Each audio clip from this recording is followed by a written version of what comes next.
After everything you've seen out there in the world.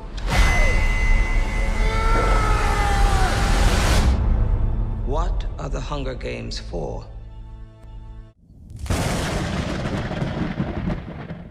The Hunger Games, Ballad of Songbirds and Snakes is a movie I wasn't really anticipating seeing this year. However, I'm so glad that I did because it proved me wrong in every single way. So let's talk about my likes and my dislikes and a theme that I really want to touch on because I found it so fascinating. Before we move on, if you guys agree or disagree with any of my points or have anything else to offer in terms of additional information, I would love for you guys to talk to me about it in the comments, and I will respond to every single comment that I get. First, we're going to get into the good of this movie.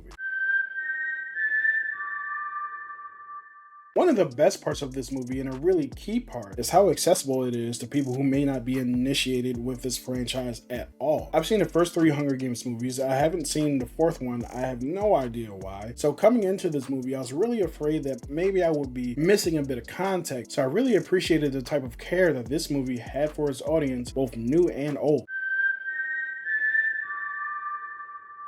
The movie made me really uncomfortable in the best possible way. It put me as an audience member in a situation where I had to watch things that I did not enjoy, but I understood why they were on screen. Namely, the Hunger Games portion of this movie itself. Kids killing other kids, teaming up against each other. This is no different from the Hunger Games movies of the past, but still puts me in a position where I'm like, okay, I'm enjoying this as entertainment, but I really don't feel comfortable with what I'm watching, which is the entire point of the Hunger Games. There's a little bit of uncomfortableness within myself of enjoying seeing Viola Davis's character, Dr. Volumnia Gaul, construct these traps for these kids that have to survive. The entire snakes portion of this movie is horrifying, but they make it colorful. They make it attractive. One of the other things that this movie does really well is it gives you the feeling of impending doom. At every turn, you feel like one of the characters who you like, who you've been invested in, could die. And it's funny that that's actually mentioned during the creation or the recreation of the Hunger Games, where essentially Snow says we make them care about the tributes, people will invest themselves in the games. After the games are over and we move on to the later portions of the movie, I still feel like, man, any second the other shoe is going to drop. And you feel that way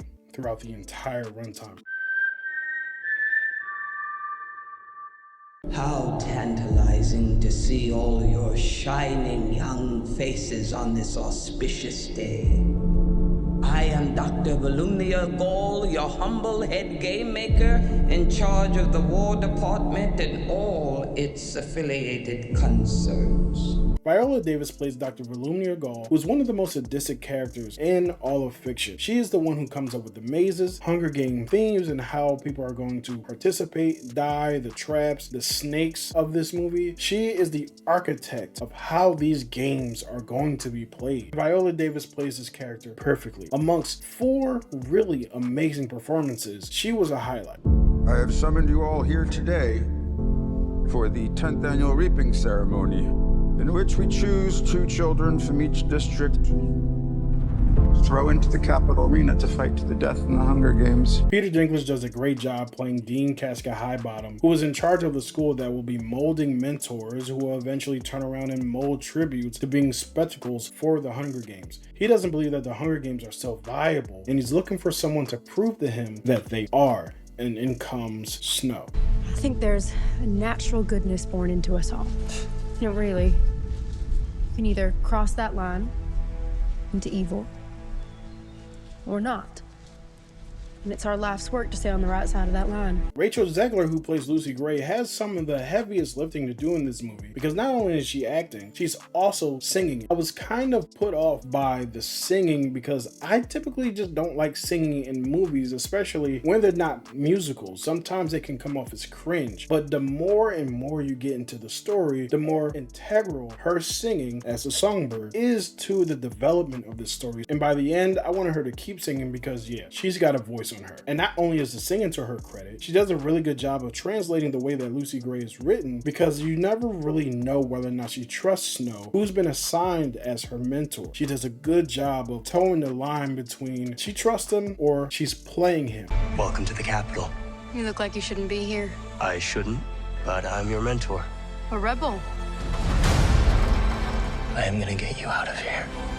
And finally, Tom Blythe plays Coriolanus Snow, who's actually directly connected to the big theme I actually want to talk about. But before we get to that, I want to specifically say that he did a great job of portraying this character who you almost want to root for until you realize what he's really about. And it's his charisma, it's the way that he carries a character that sells his character, which is really hard considering that he's following up a legend like Donald Sutherland.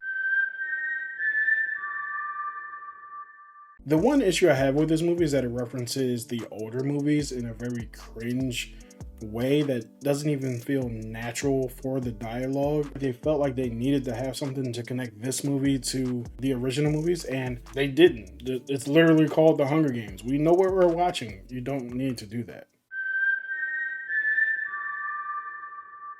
Now let's get to the final portion of this review, the thing I've been wanting to talk about all along, which is the poor oppressor. And I'm applying that in two different ways. One is the poor oppressor, as in Snow and his family are financially broke. Look at you.